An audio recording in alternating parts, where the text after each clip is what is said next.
Muito bem. Josinélio Muniz, 2 minutos, né, para você continuar no seu estado de êxtase, né, acompanhando, né, o comentário do ministro Fux, que você já classificou como perfeito, brilhante. Né? Vamos lá. Na verdade, eu não estou no estado de êxtase, de êxtase, não. É um êxtase emocional, né? Um êxtase com a aula jurídica do ministro, no seu voto. Na verdade, o Bolsonaro, independente disso aí, ele será condenado pelos outros. Não adianta. O que a gente percebe é que o Fux traz luz no meio da escuridão. Ele mostra o que o direito é. Por exemplo, você está dizendo aqui o distanciamento da questão política, né? Para a quinta série isso. É para a quinta série, mas do seu lado tem um advogado, que é o Samuel Costa, e tem o juiz, que eu não sei nem se ele lembra da UAB, mas né, passou, ele disse pelo menos, que defende essas aberrações do Alexandre de Moraes, que não é imparcial, que é político, que está ali para tirar do jogo a direita. Ele está lutando para tirar a direita do jogo de 2026. Se o medo de ir para a urna é tão grande que precisa criar meios, mudar a regra do jogo para conseguir fazer o que quer, o jogo político.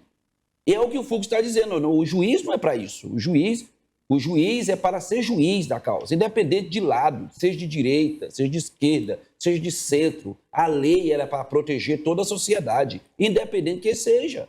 Mas aí, Cícero, você tem que reconhecer que quem está se rebentando no momento é só quem é da direita. A direita parece que é um crime ser de direita. E ainda tem mais. Você sabe que a direita, qualquer pessoa que é conservador de direita é taxado como extremista. Eu queria entender por que ser extremista. Ser de direita é ser extremista? Quem a gente está vendo atirando nos outros, matando o presidente do mundo afora, hoje matou um ativista de direita nos Estados Unidos, é a esquerda que atira. E quem está se rebentando em todas as partes é a direita, de fato. Então, é uma aula de quinta série, realmente, mas muito lúcida, verdadeira, que vai clarear aí o que a gente está vendo nesse momento de escuridão. Muito bom. Que bom que você concorda comigo, né? Que na quinta série você fala para os estudantes, o juiz, seja ele quem for, ele tem que julgar de maneira imparcial, exatamente, sem paixões, né? Imparcial. Paulo Cavalcante, mais 2 minutos para sua análise. Eu concordo em gênero e grau com o pastor Josinélio. O juiz ele vem trazendo uma clareza a esse julgamento, quando ele pontua. E ele vai pontuando e vai falando cada detalhe, detalhes absurdos, que foram simplesmente patrolados. Patrol é aquele trator que tem aquela pá enorme, que faz a limpeza, né? Carrega tudo. E o Alexandre de Moraes, ele vem patrolando tudo, ele não fez distinção, ele não separou as coisas. Tipo, as mensagens que a gente vê na delação contra ele, né? Graças a Deus tem uma delação também, aonde você vê ele dizendo, olha, invente, seja criativo, crie coisas. Aí você pega uma minuta apócrifa e diz que ela era a minuta do golpe. Depois você pega uma cópia da minuta apócrifa que o advogado do Jair Bolsonaro teve que imprimir para poder ver do que se tratava, que ele nem lembrava do que se tratava. E aí usa aquilo como para incriminá-lo. Então, gente, quando eu vejo pessoas que eu tenho um respeito, uma amizade e uma consideração, como o doutor Samuel Costa, defender um absurdo desse, eu falo assim, que exercício, Zezinho, que o Samuel tem que fazer para poder dar mérito a esse julgamento do seu Alexandre de Moraes, porque graças a Deus que tem um Fux. Eu nunca pensei que eu ia falar tão bem do Fux. Fux, eu te amo. Beijo no coração. Muito bem. Samuel Costa, 2 minutos para você dizer que exercício você tem que fazer, perguntado pelo seu colega Paulo Cavalcante, e ainda continuar com a análise sobre a fala, o voto do ministro Fux. Olha, na verdade a gente vive um paradoxo, que as pessoas querem ser garantistas por ocasião. Muito cuidado quando você pede determinada coisa, porque no futuro aquilo pode voltar contra você. A situação consiste na seguinte coisa. Vou dar um exemplo concreto do que ocorreu com o filho do Bolsonaro em 2018, quando deputado estadual à época e elegeu-se senador da República. Os advogados de defesa do Flávio Bolsonaro, em série de repercussão geral, interpelaram o Supremo Tribunal Federal, dizendo que o Supremo Tribunal Federal não poderia julgar o Flávio Bolsonaro pelo crime de rachadinha, porque no momento da ação e da omissão, ele ocupava o cargo de deputado estadual. Logo, o juiz natural deveria ser o egrégio Tribunal de Justiça do Estado do Rio de Janeiro. E o Ministério Público do Rio de Janeiro não tinha legitimidade para propor a denúncia. E aí, isso mudou o entendimento jurisprudencial do Supremo Tribunal Federal. E que quis o destino, após 4 anos, que o pai dele, Jair Messias Bolsonaro, fosse prejudicado por essa situação que se refere ao momento do crime. Teoria da atividade. Está lá o tempo do crime, artigo 4 do Código de Processo Penal. O grande problema das pessoas é que elas querem ser convenientes por ocasião. No lapso temporal de outubro até o dia 31 de dezembro de 2022, o Bolsonaro ocupava o cargo de presidente da República. E se for querer fazer uma outra situação distorcendo o entendimento, também cai no Supremo Tribunal Federal. Porque o Alexandre Ramagem elegeu-se deputado federal. Então, por conexão, de um jeito ou de outro, vai tramitar no STF. O problema do Fux é simplesmente a inconveniência dele ser incoerente com aquilo que ele pregou até ontem.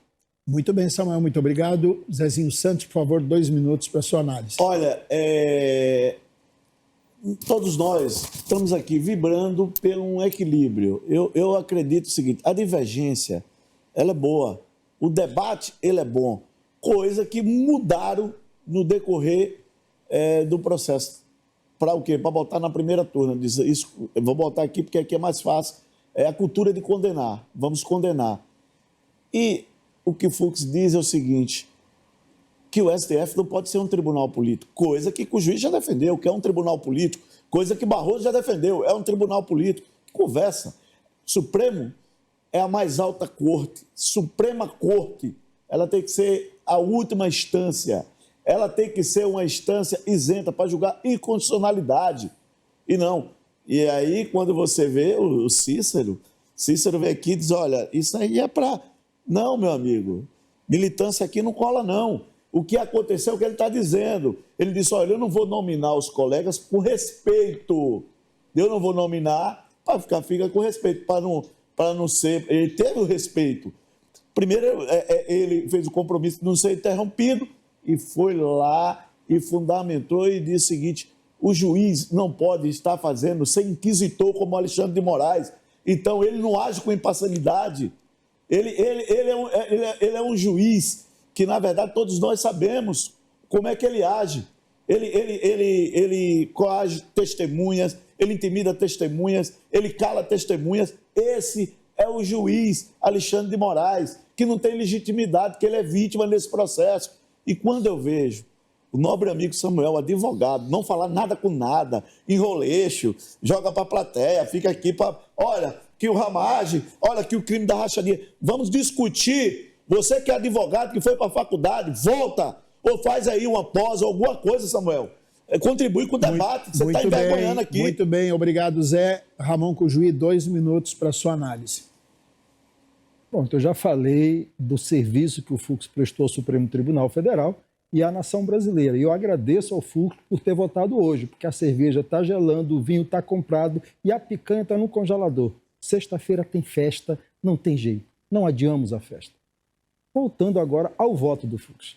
Na verdade, é Fux contra Fux, não é Fux contra Alexandre de Moraes.